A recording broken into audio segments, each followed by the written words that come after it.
and the strict adhesion to the standards defined, and a review of the implementation practice of the relevant institutions of the country and their history and capacity of applying such procedures in practice. And the third, a gap filling in laws, regulations, rules, and procedures, as well as in the practical implementation by means of formal agreements, reflects on the project documentation and contracts. And in January 2008, the World Bank approved a proposal of gradually shifting the use of country systems at the project level for subnational and national levels. At that moment, despite of the bank had conducted a safeguard diagnosis review with the proposal verifying the equivalence, this test only aims at assessing the social and environmental safeguard system of the borrowing country achieve the goals adhered to the principles applicable operational policies. In other words, it was too general. And in August 2016, the World Bank finalized the review of its social and environmental safeguards. In the view of the bank, the update framework distributes in a more coherent way the obligations among the bank and the clients and promotes advancements regarding transparency. In the other hand, civil society, real society organizations have demonstrated a certain degree of skepticism, especially because of the absence of a solid commitment by the bank to respect human rights. And to show a little bit the problems that we have by applying the country systems, first of all, it's important to say that talk about social environmental issues, it's talk about people, it's talk about traditional communities, it's talk about indigenous people, it's talk about poor people, black people, and fisher folks. And we have one of our examples of how it could change lives of people, that is Belo Monte in Brazil. Belo Monte have lots of problems, and I just wrote one of them there, like delays and non-implementation of licensing conditions. The other one, the increase of territorial pressure on indigenous lands, and a public hearing consistent in unilateral transmission of information, and sufficiency of measures related to population.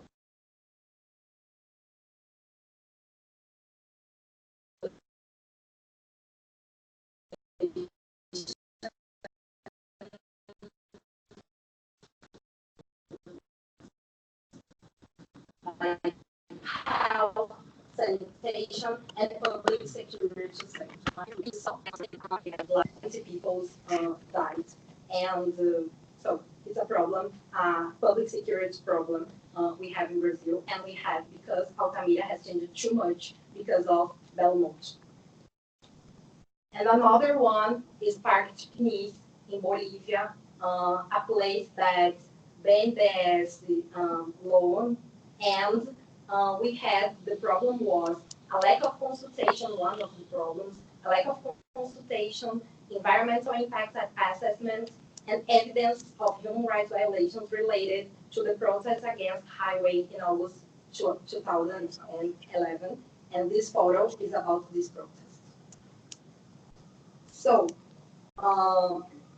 we also have now talking about the role of these institutions, we can maybe think about how the world is changing. We know that the space we are talking too much about in this event about the shrinking of the space to the civil society, and maybe we should talk also about the setbacks and the environmental legislation. Maybe in Brazil it will happen, and it will happen soon.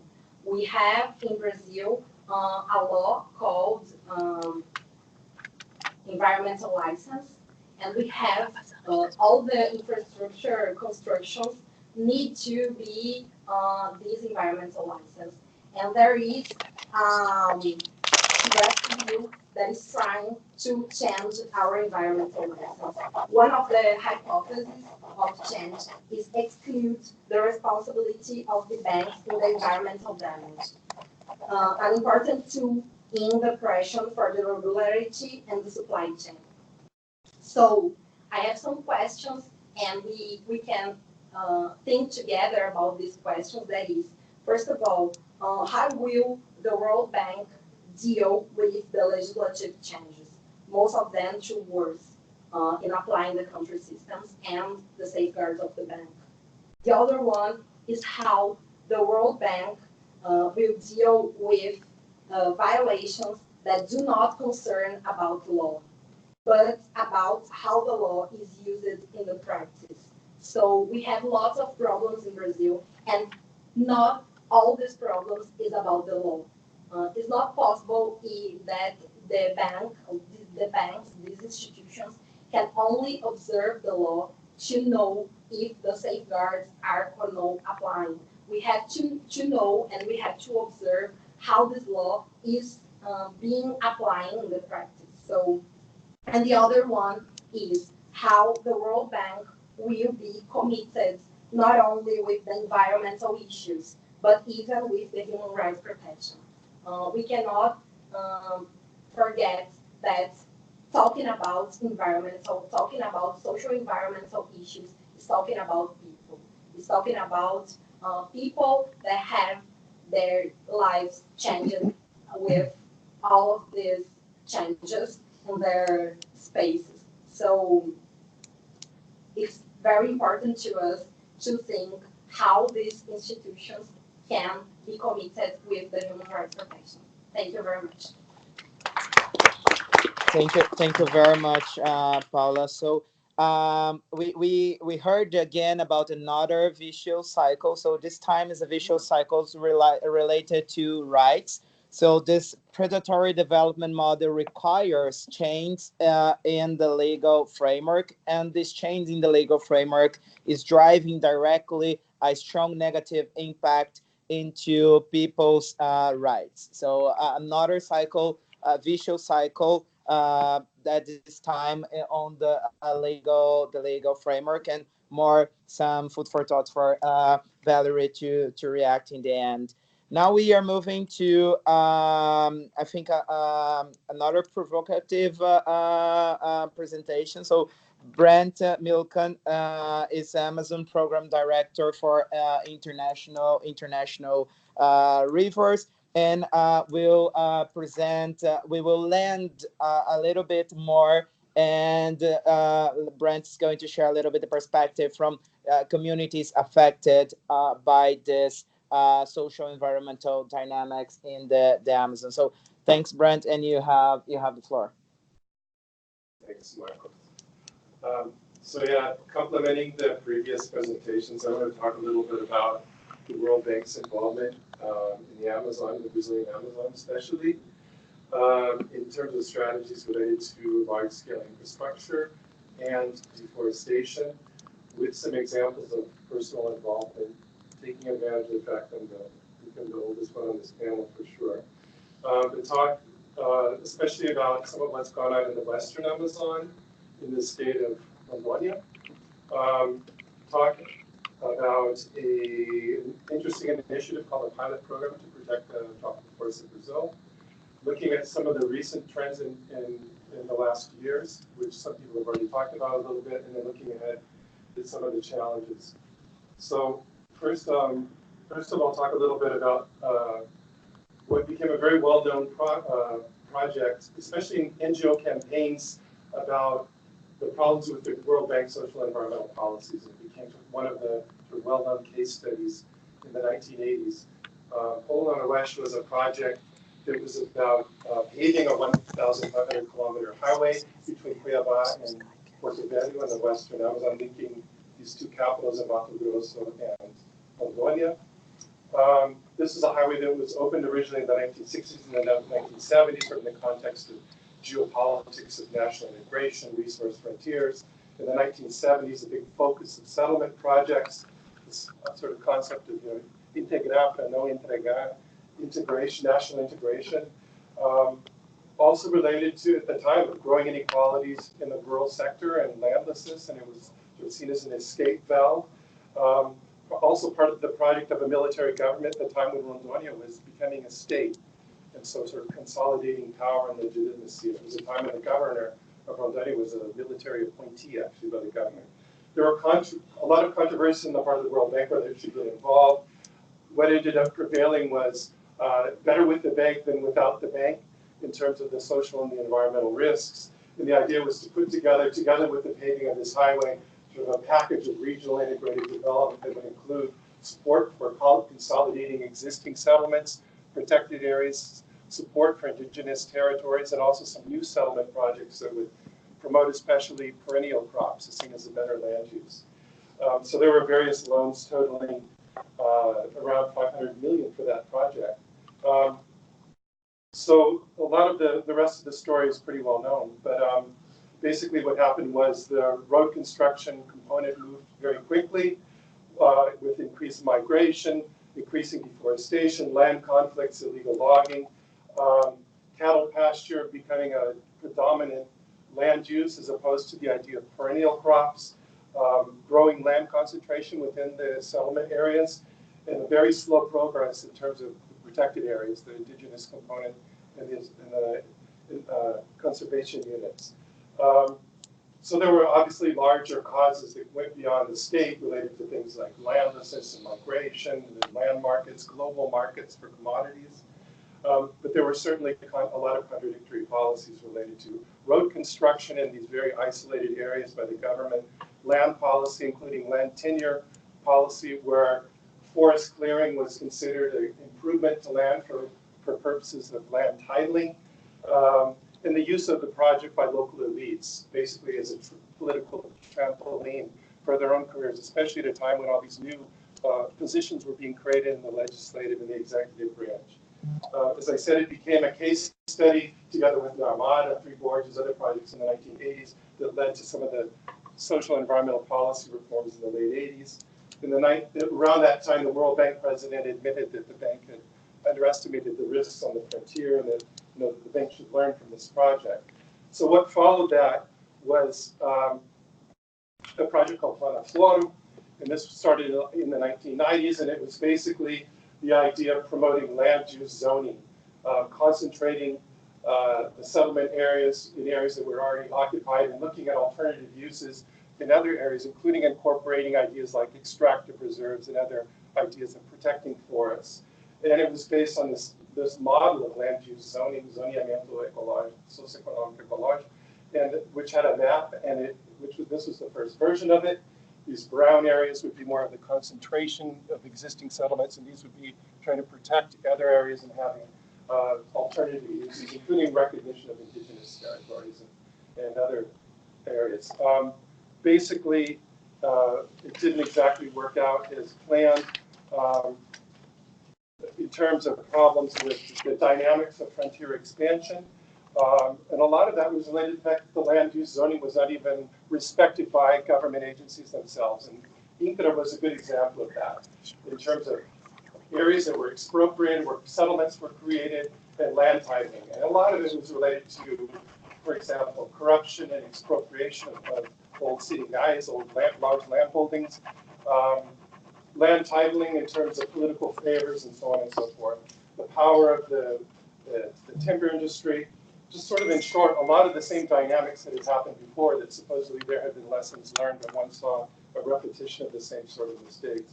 This is an example like in a protected area, which basically got, where the land got divided up and distributed by political groups together, working together within a national forest and in an extractive reserve that was created, where there's a traditional population. So, Plana Flora actually ended up being the subject of the first inspection panel claim in 1994. The first claim in Latin America. There's a long story I can talk about later, but basically the inspection panel did a very in-depth investigation to justify to the executive directors that there should be an investigation.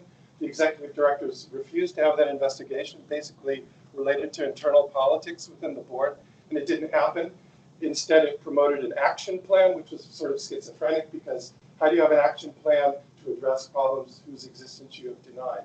So it was very problematic. Anyway, so moving ahead to more positive things. So around the Rio 1992 summit, the pilot program to conserve the Amazon and Atlantic forests of Brazil was launched. And it was a program that was a multilateral initiative coming out of a G7 meeting in Houston in 1990.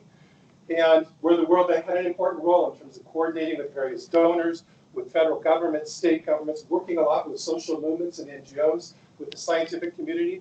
And I think in general, despite some understandable difficulties, foreseeable difficulties, it was considered quite innovative and a very positive example of what the World Bank could do. So these are some examples, I won't read them all, but some of the areas, the innovative areas where the World Bank, where the pilot program was involved and the World Bank played a supporting role. You see below some of the institutional actors that were involved.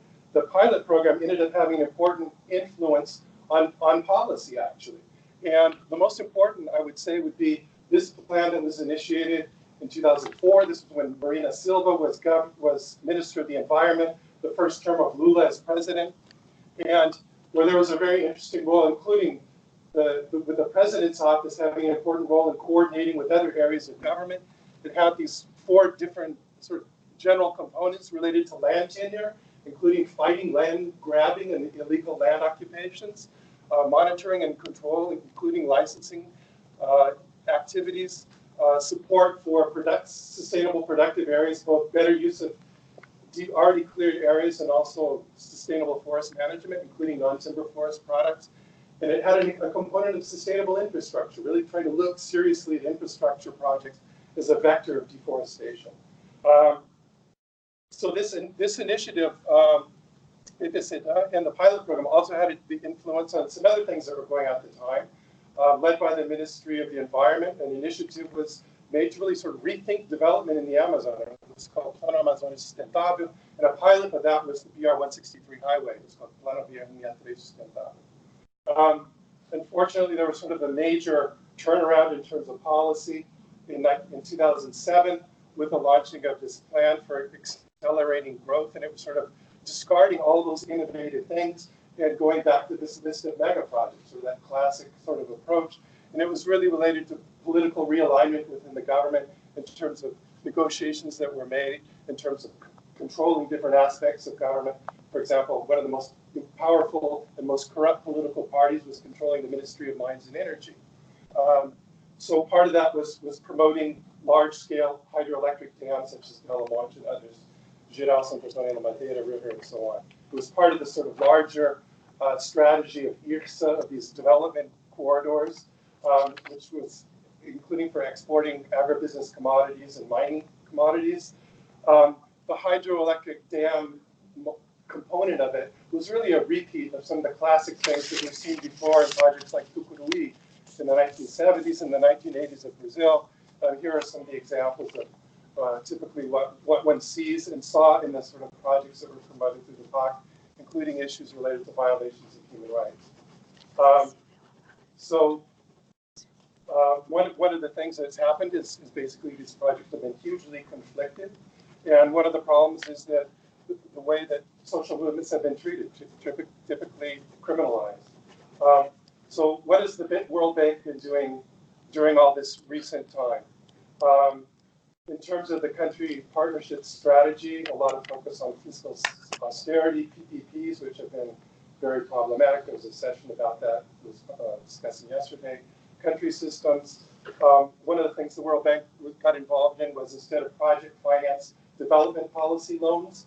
The most well-known was the CEDLA, which was supposed to promote a series of environmental reforms, probably the most significant being the Brazilian National Development Bank safeguards. That was the Belo Monte project was approved precisely at the time when that was being completed, so it's rather indicative of how successful that was. There was also a technical assistance loan to the Ministry of Mines and Energy. I won't get into that later, but very problematic in terms of really addressing the problems of dams. IFC best practices for mega projects. I won't talk about that, but I think we could talk about it in the debates. And I think, especially looking at the present time, the lack of any really serious dialogue with support from the bank in terms of addressing lessons learned and some of the large challenges of what's going on now. Lessons from the pilot program, for example. It seems like the pilot program has somehow just fallen into oblivion and no one remembers it anymore, despite this rather worrying context. So concluding, so I'm running over a minute, but finishing. So my question is, why does it seem there are lessons learned and then somehow they're unlearned or forgotten? And a couple of, I think, insights into why that may be happening. First of all, with regard to mega projects, the allure of high risk, high reward projects within a context where there are internal incentives within the bank, which tend to make risks underestimated and overestimating the capacity of the bank and governments to address them. The lack of real human rights due diligence, I think, allows some of that to happen, including within DPLs and technical assistance loans.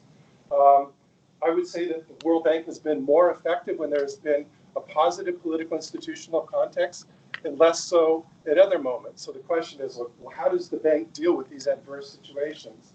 And I think one of the problems is there being lack of really ongoing civil society engagement in other sectors of society and mechanisms for accountability, like in the case of the inspection panel.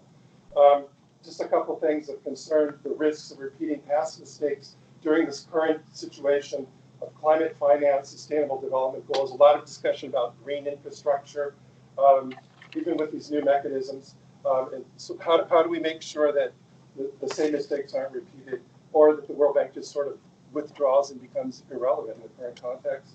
And so the need for the World Bank to make a more active role in terms of promoting more dialogue on these key issues, including the habits of deforestation, infrastructure, and to say that the dialogue with CSOs and other key actors shouldn't just depend on a favorable political context. It'd be something that should be ongoing. So, thank you. Thank you very much, Brent. So while Liv will connect Sylvia, just to recall some of the key messages we heard here. So the bank responsibility was driven by civil society monitoring, but by existing accountability mechanisms. So the importance of having accountability mechanisms. Also, the importance of generating alternatives. So is it possible to have a different model? I guess this is a strong message coming from Brent. Also, that the growth narratives are still a major obstacle for these alternatives. So how much we are still pushing for growth narratives, and how those growth narratives in Brent's presentation, it was very clear that it was a major obstacle. Also, lessons learned or forgotten. So how much were they learned or not? I guess a strong message is a risk, but for whom? So this high risk, high rewards. Who was taking the risk? Who was impacted by the risk? And who was rewarded by this? And then the importance of civil society as a cross-cutting theme through the presentation. So thank you very much, Brent. I think we are having technical problems. So perhaps Sylvia can talk through here, so we will not be able to see the presentation, while just for us to take advantage of time while we try to figure out the way to have the presentation. So Sylvia, if you could be short and speak louder and clear. We are going to use my mobile, so hello, it's ready. Everyone can hear? Okay, yeah. Perfect. Go ahead, Sylvia. Hello, I am Silvia Molina from CEDLA, Bolivia. I will talk about Bolivia, public policies, devastation of territories, and the World Bank Group. Next, please. They are not seeing your presentation, so just please go ahead. We have a technical issue right now we're trying to solve, but please go ahead. We can hear you. Oh, they can't see my presentation? No, they can't. For a while, they can't. Okay. Then, well,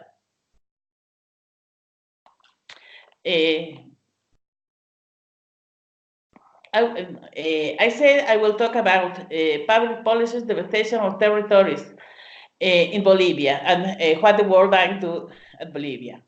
The Public policies way in Bolivia are a prioritization of the intensive exploitation of natural resources and which consequences is the generated dependence in income comes from extractive activities. Now, measures of impending crisis accelerates and prioritizes desperate policies to maintain state revenues. What are that policies? Incentive for the exploitation of natural resources, accelerated incorporation of territories to these activities, incentive for investments, and environmental and social regulation. But what is those things in territories? Well, I have a picture, a map of Bolivia when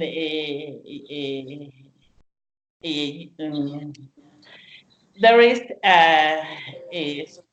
showing uncontrolled gold mining in important places, important areas that are in the Amazonian and Chiquitania.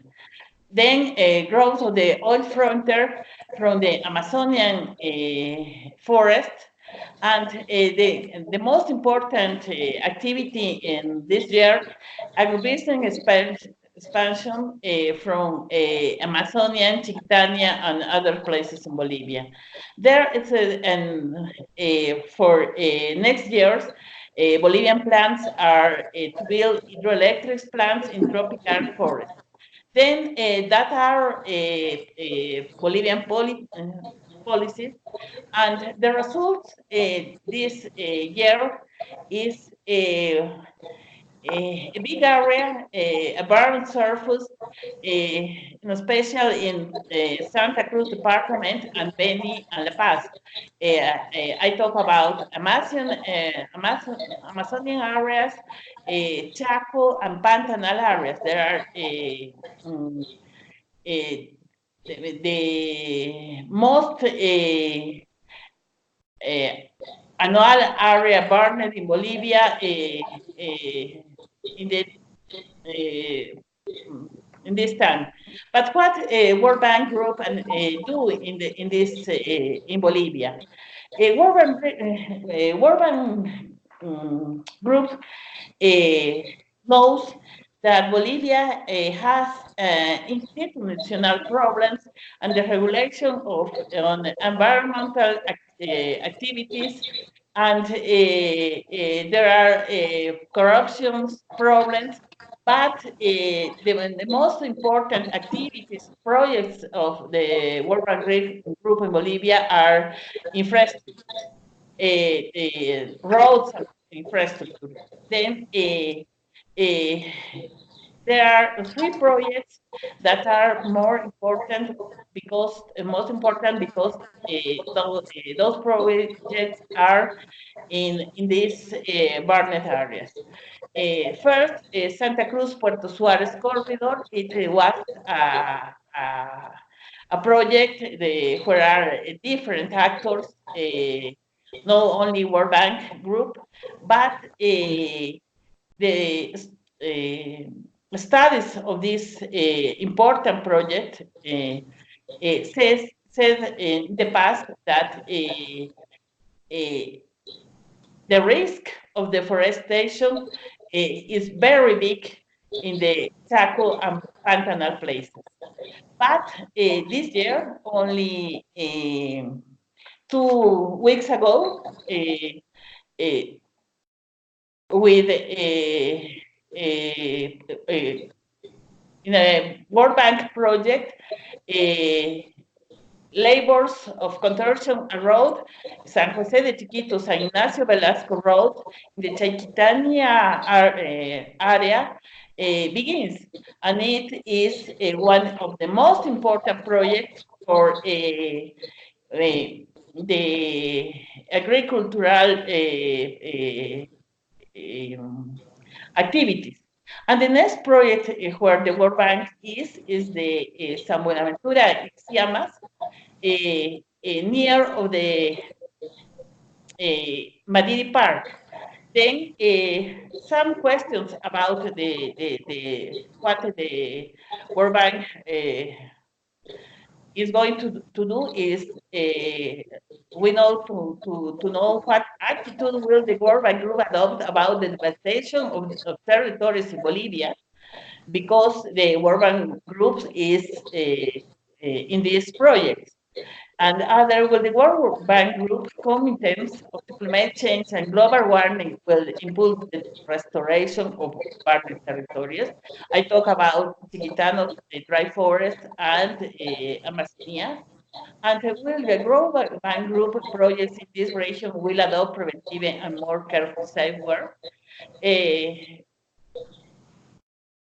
Excuse me, I talk part of Washington, and a little questions for the World Bank are very important, because this year the Barnes Fest are very important for Bolivia. Thank you.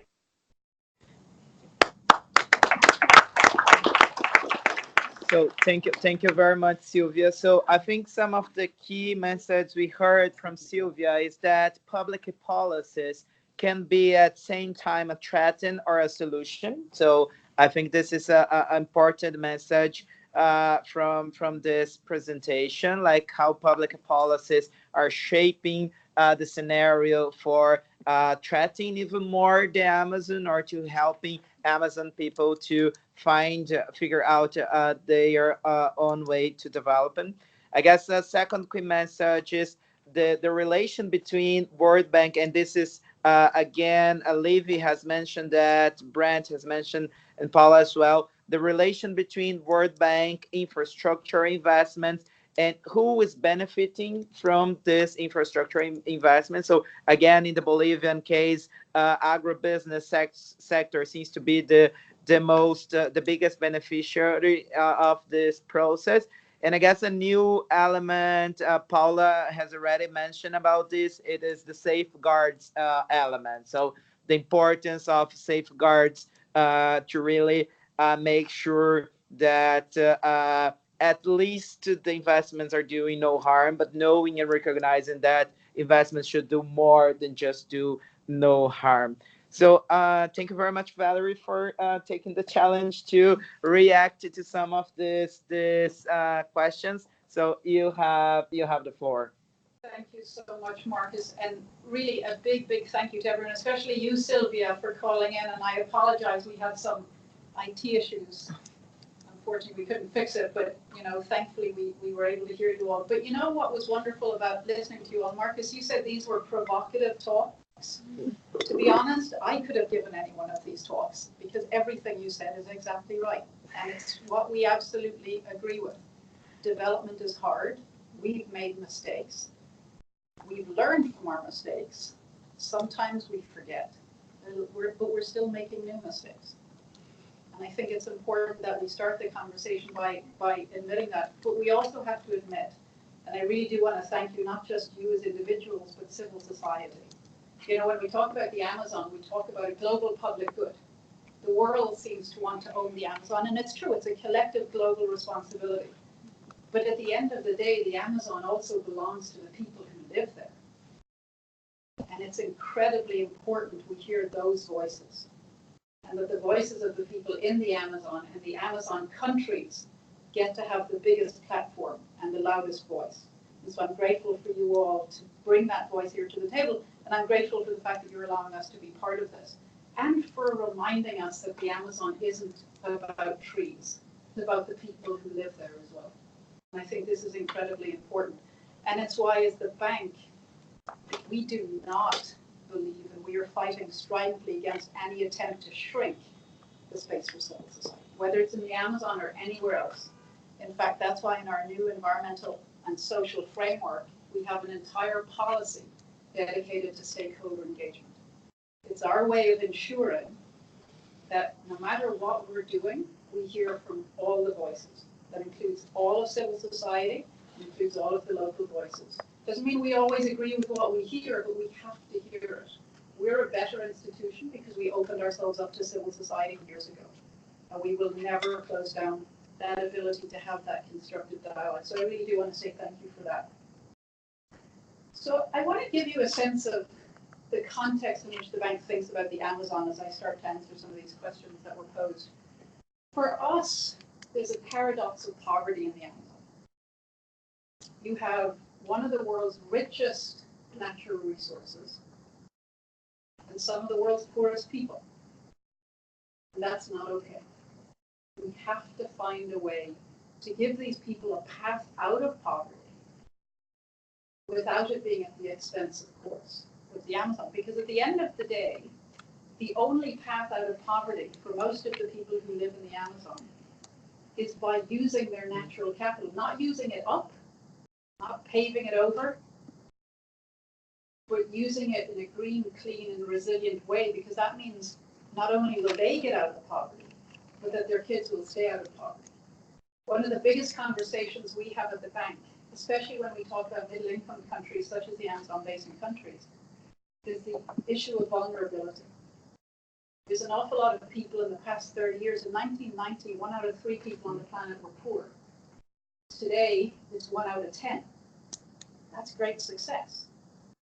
But unfortunately, a lot of those people who've gone out of poverty still aren't in the middle class. They're one bad accident or one climate change disaster away from falling back into poverty. So for us, it's important to protect the Amazon and the natural capital it represents, not just from an environmental perspective, but from ensuring that people who have clawed their way out of poverty, because believe me, I can't imagine how difficult it is. We do not want them falling back into poverty, because they get out of poverty by suddenly getting rid of the Amazon, cutting down the trees. It's not going to last. So that's something that for us is extremely, extremely important. So we want to figure out ways to create pathways out of poverty without it being at the expense of the environment.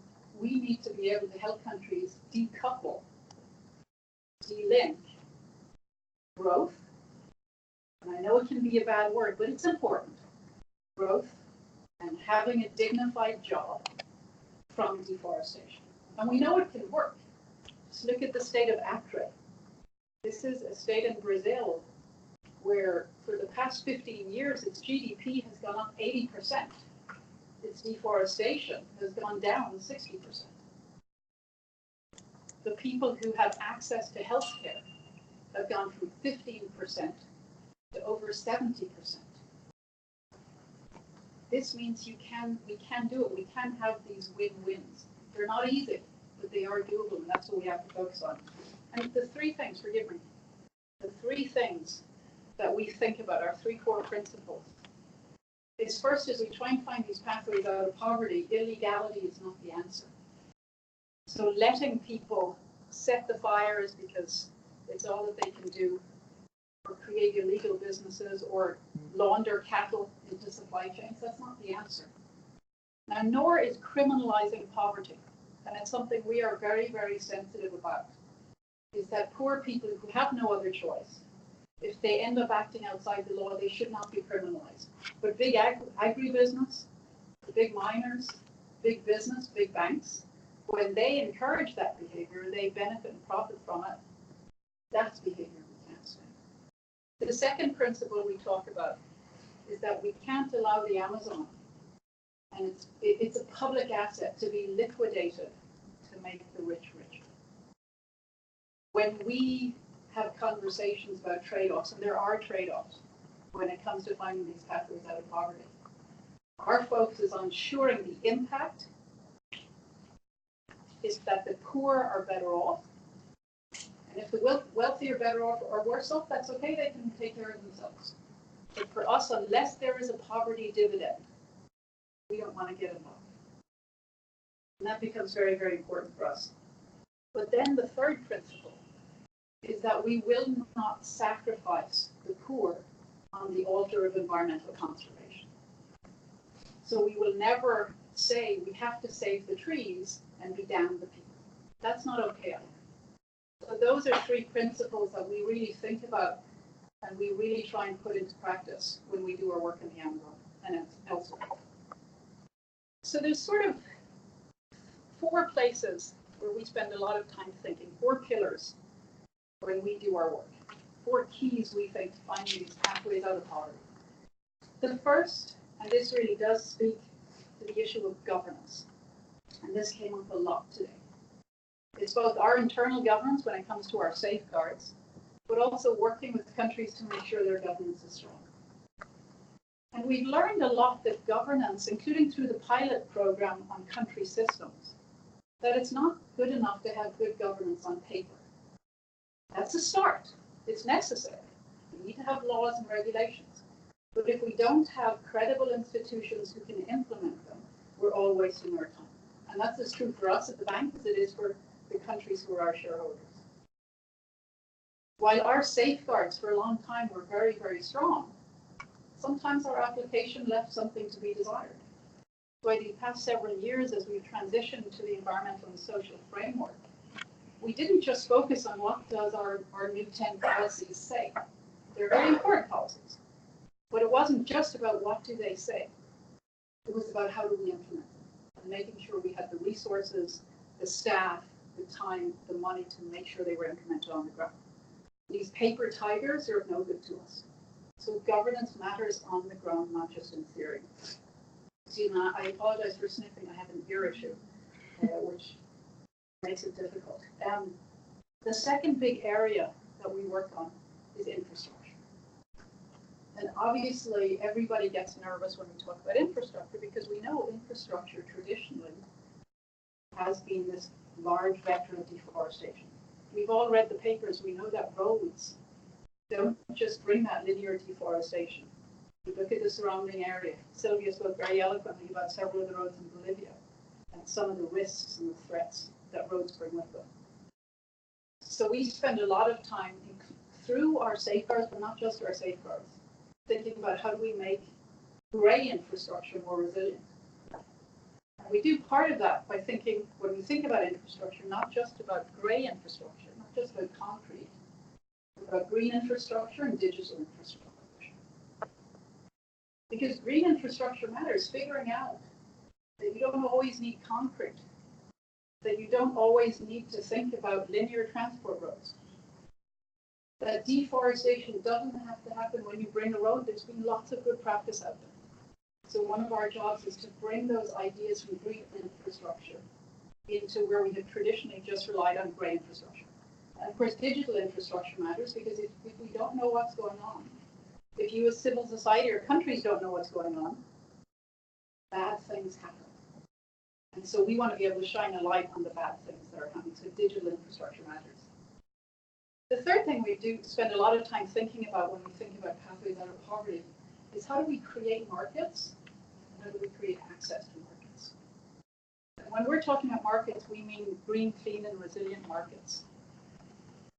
We look at examples like Natura in Brazil, the cosmetics company.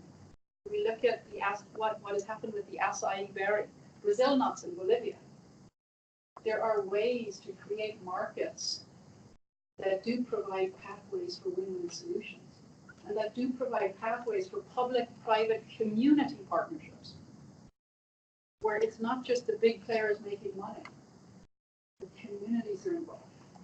Small-scale fisheries across the Amazon is a great example, where there have been enormous advances in creating green markets, and figuring out ways to provide access to the aquarium markets, for example, in a way that is much more sustainable, but without communities having to forego that as a stream of revenue. So this is important. And finally, I'm almost finished. Finally, the issue is finance. And Livy brought this up. Finance matters. So we're spending a lot of time on trying to green the finance sector.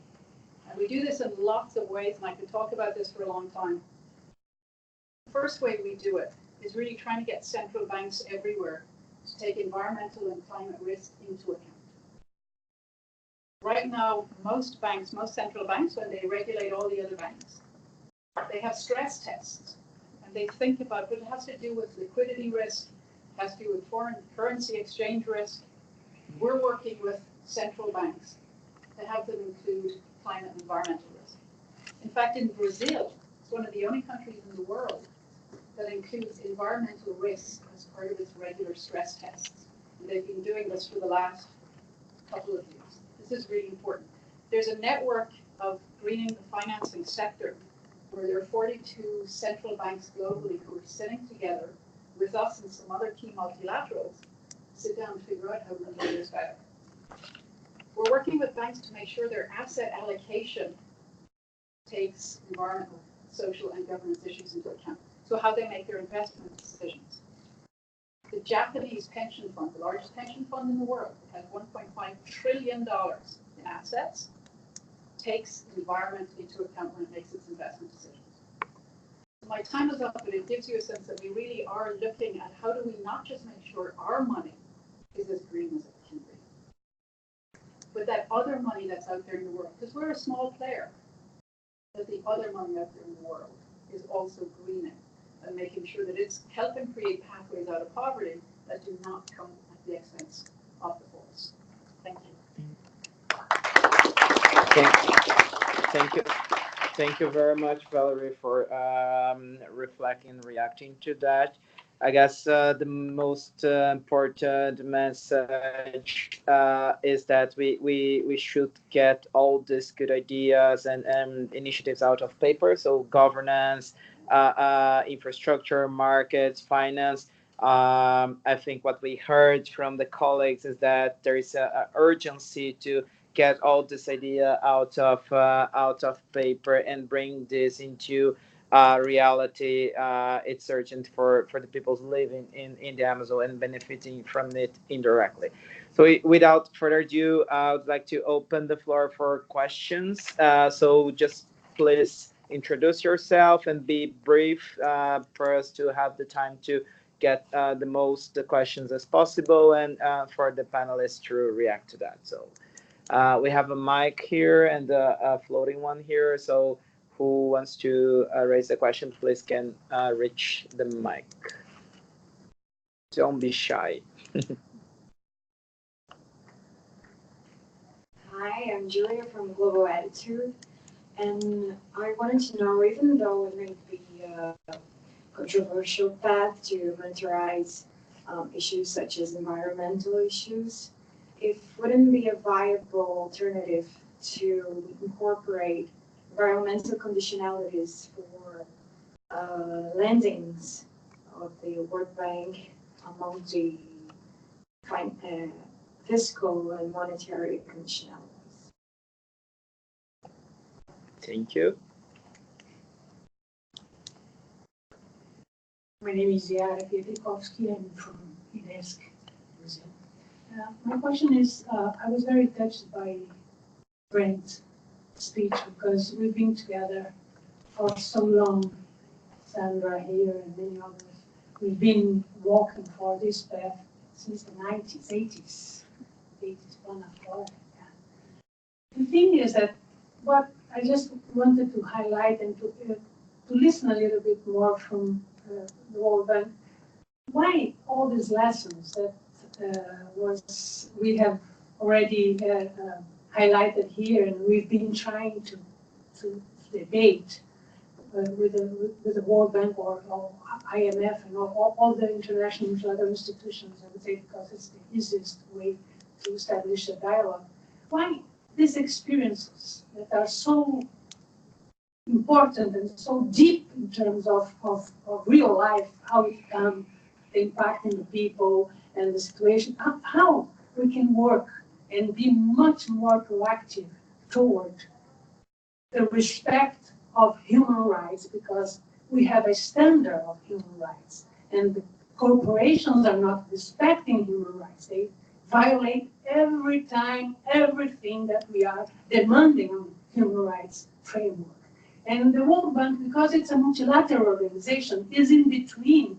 And sometimes with a very good speech toward us that are demanding human rights, and on the other hand, being very polite and very nice toward corporations and the needs of corporations.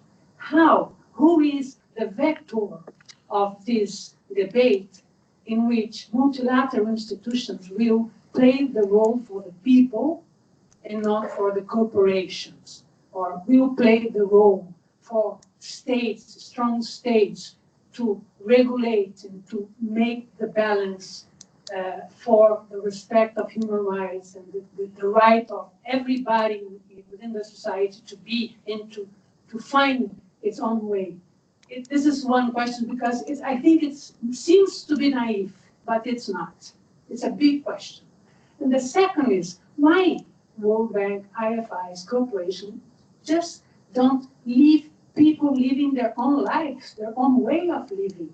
Why all the spaces in this planet must be capitalized by capitalism, by the sense of neoliberalism, way of being or way of organized life, like a kind of extremism, like the one fits all way of being or think. I think that we have to find out new ways, new conditions to think policies, way of doing policies, way of decide policies. Otherwise, we are going the right way. We have far right governments going exactly to the opposite side that we've been building toward democracy and human rights. Sorry for my little speech, but it's really after so many decades. I don't know how we can still be in the same discussion around who is who and how we take decisions. Meanwhile, the planet is going. It's firing. It's being completely distracted by a kind of extreme thought given by neoliberalism and the way how we are doing. Thank you. So thank you very much. We will react. Oh, another one? Okay.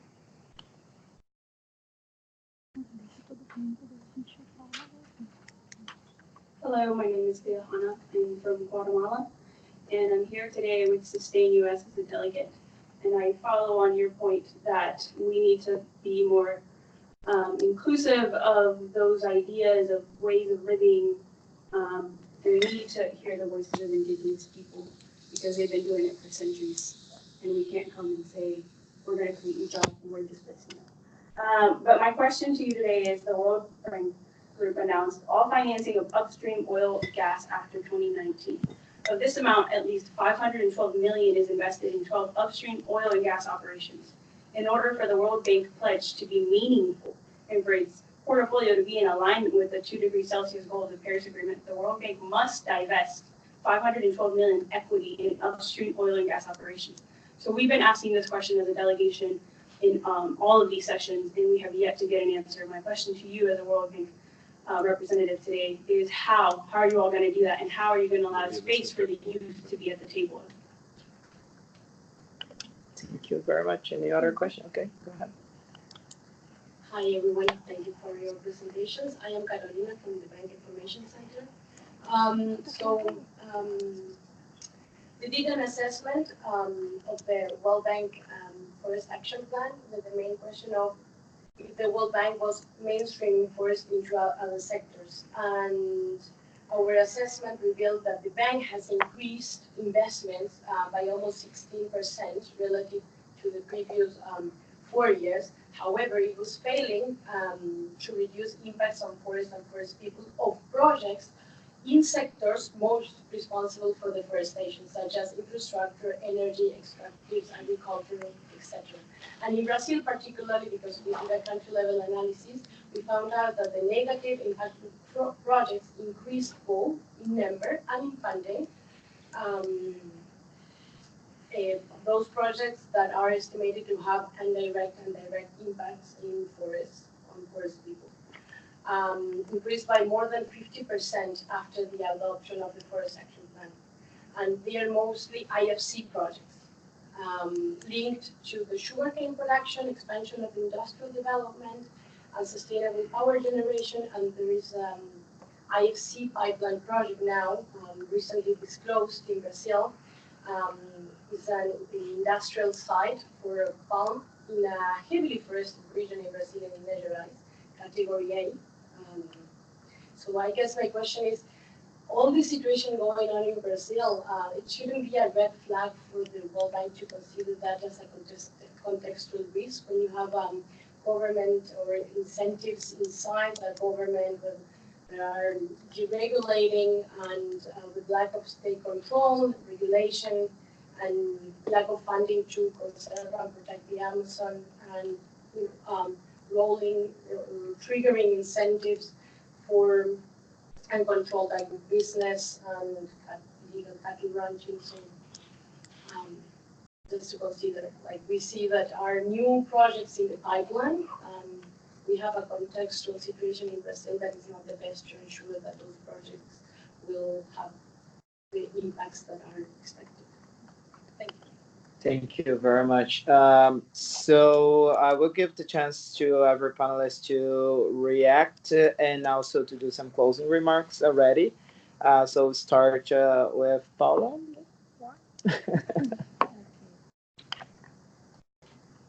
So thank you very much for the questions.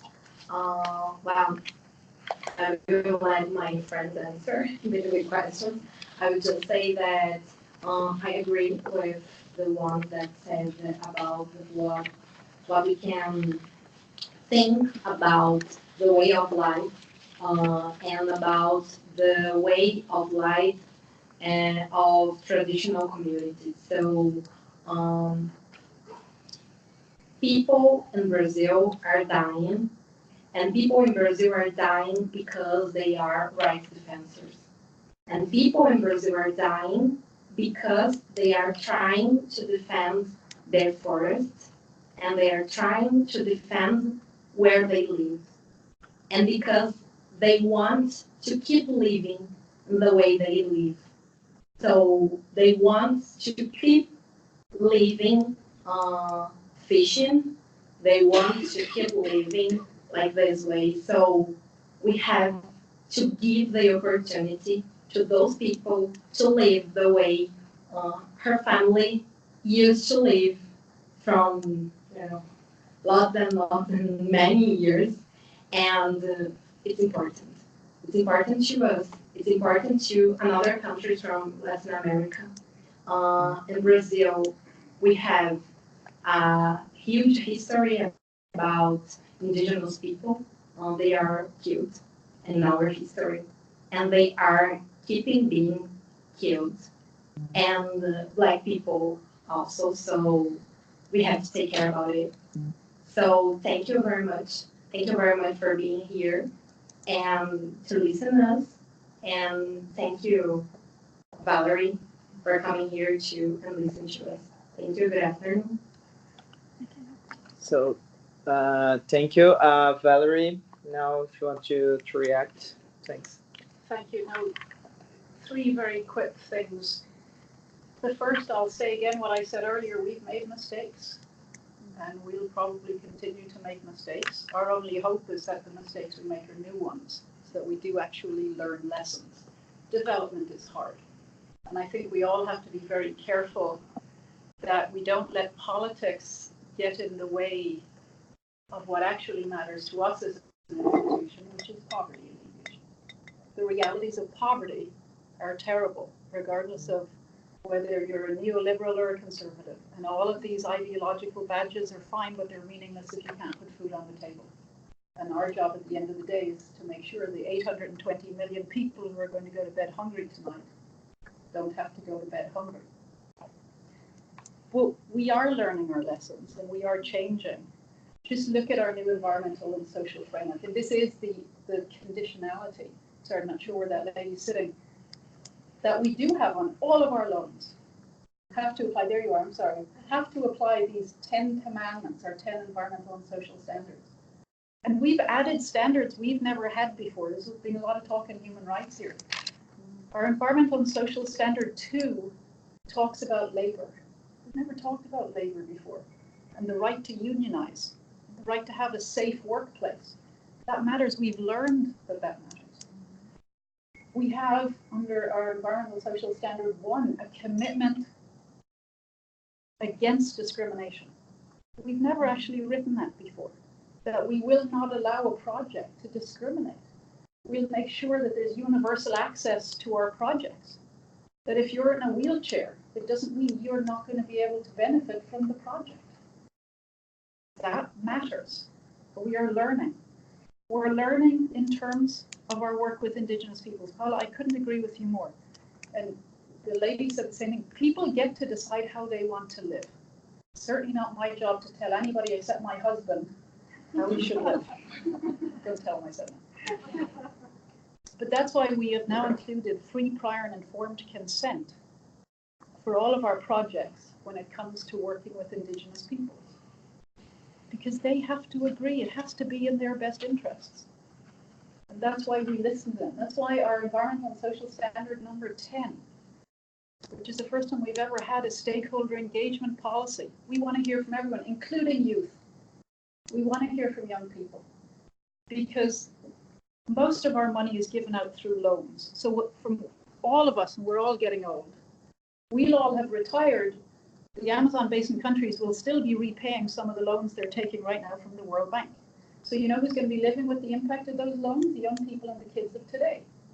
So we want to hear from them because they're going to be living with these consequences. We are acutely aware that it's not enough to take into account the interests of us adults today, but we have to take into account the next generation. And finally, I would just ask of you as civil society, just as we're trying to move away from looking good on paper to making sure that what's on paper is translated into practice, I would ask you similarly to move away from the history and really to come meet us where we are today and not where we were.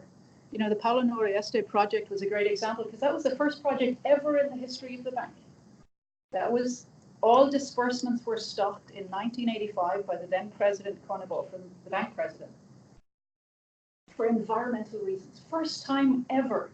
Before that, environmental damage, we don't care. That was the first time. Now, you have no idea the hours I spend every day talking about environmental impact and why we're not going to go forward with the project. Why we're going to make sure that that road gets realigned. The San Buenaventura Ixmimas road in Bolivia. I spent a lot of time working on the design of that road many years ago to make sure that it was not going to lead to an increase in poaching from the nearby protected area. I'm working with civil society who had all of the answers.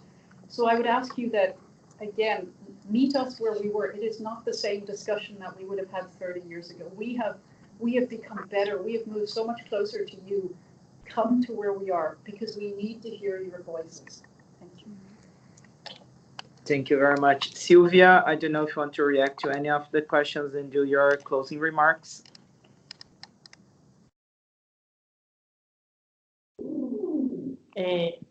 Yes, I only want to say that the bank knows that deforestation and fire destroy territories and cultures.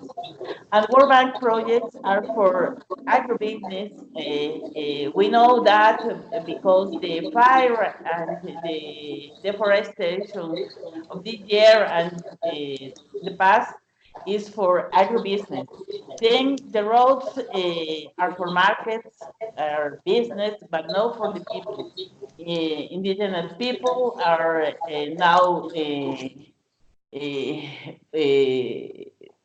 the cities, and we think the World Bank is going to think about the safeguards and what the World Bank is doing in Bolivia. Thank you very much, Sylvia. And I'll pass the floor to Livy for your final remarks. Okay, so let's think about now, as you ask us to do. So our main concern is that I'm gonna follow on Carolina's question, is that we are seeing the World Bank in one side having these active policies and investments in the Amazon that have historically and currently helped conservation units and all these public policies that I have seen, and the World Bank has been for a while a partner. But what we are saying is that in the one hand, we need the government structures as well, and they are being attacked constantly. So what the bank is going to do about it? Because it's not, we need both. We need the bank part and the government part. And what we're saying here is that the government part is kind of falling apart. But the other thing is that while the World Bank is having this good, like ARPA and all the projects that we've been talking here, the IFC still has very problematic projects in the Amazon that they are connected to infrastructure for food exportation and commodity exportation.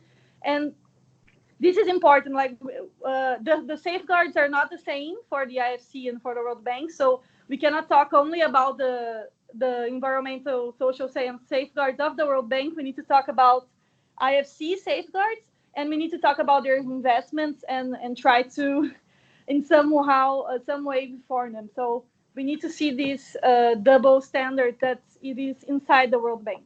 Thank you. Thank you, Livy. Brent, if you want to react and do your final remarks.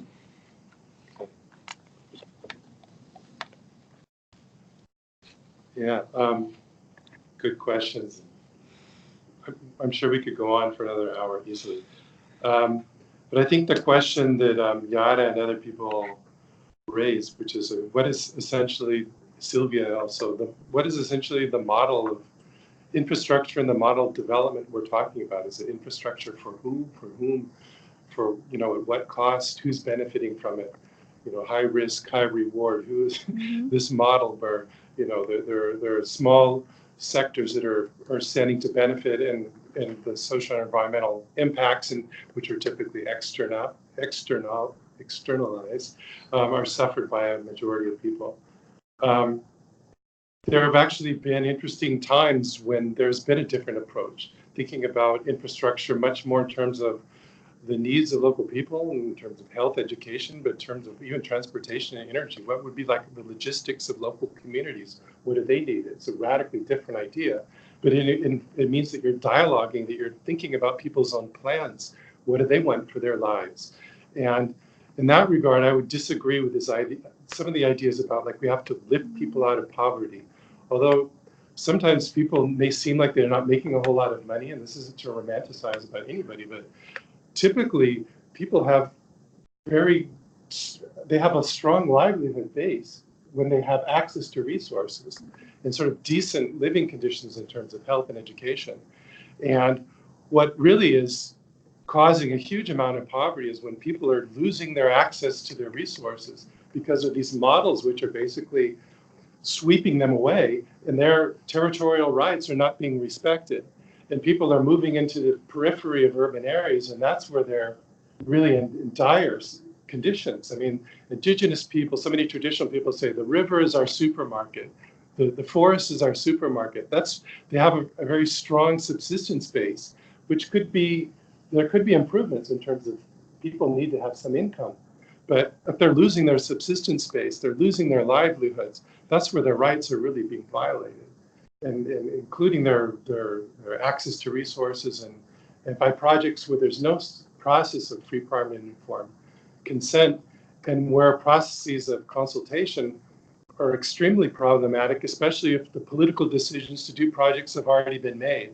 So there's no point in consulting people if the decisions have already been made. That means like moving upstream in terms of policy, going beyond the project level, and talking about energy policy, transportation policy, talking about development models, and really engaging people. And respecting the protocols for consultation that a lot of the indigenous groups and other populations have developed, like what's a really appropriate process of consultation.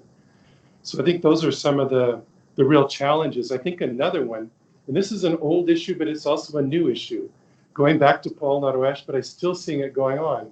If you're looking at like the BR-163 highway, which was supposed to be a big model of, you know, alternative sustainable infrastructure, and today you saw those maps, the focus of illegal deforestation and land grabbing and burning. The land tenure issues have been going on for a long time, and it seems to me that the issue of the impact of infrastructure in terms of access to resources, land speculation, pressures on resource in territories that are not empty, there are people there, and policies where typically people are being land grabbers, others are being rewarded for illegal deforestation. You know, you clear land, you put in cattle pasture, and that's considered an improvement for purposes of titling on public lands. Even today, reducing conservation units for that sort of practice, and also for things like building dams, you know, decommissioning protected areas.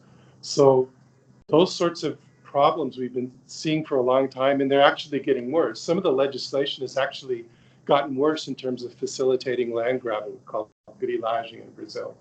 So I think there's still some of those historical dynamics, like what Livia is saying. A lot of the fundamental drivers are not that fundamentally different. So we need to look at and appreciate the progress that's been made and build on that. But I think, you know, the main thing is really getting to the bottom of what are the problems. And I think that's where the bank can play an important role. Going to what Yada was saying, like, what's the role of the multilateral agencies in terms of the public interest? If you have a government that's basically criminalizing civil society and demonizing people, and this very radical agenda, I think not that the World Bank is going to save the day, but some of these institutions do have an important role to sort of use some of the leverage they do have, sort of convene more of a dialogue, a more civil dialogue, and have a more objective discussion of what are the issues, and say, you know, no, it's not the NGOs that are setting fire to the Amazon.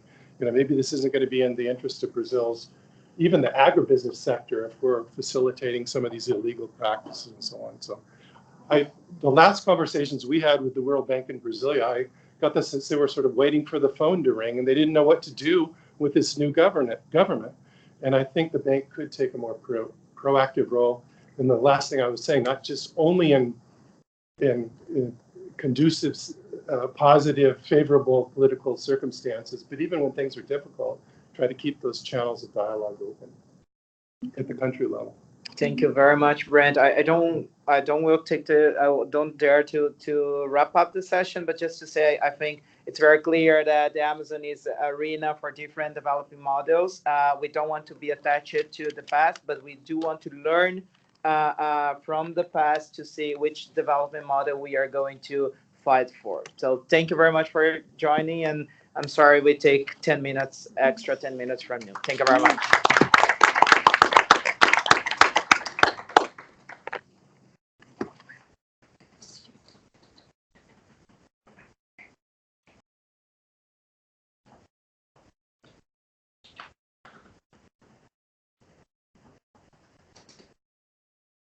Thank you.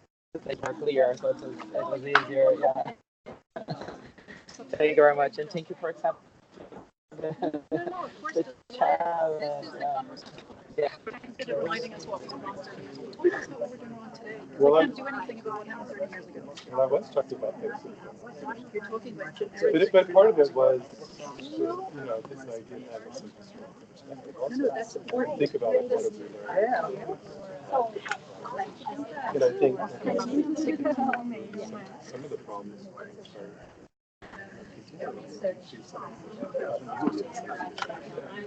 it's not to like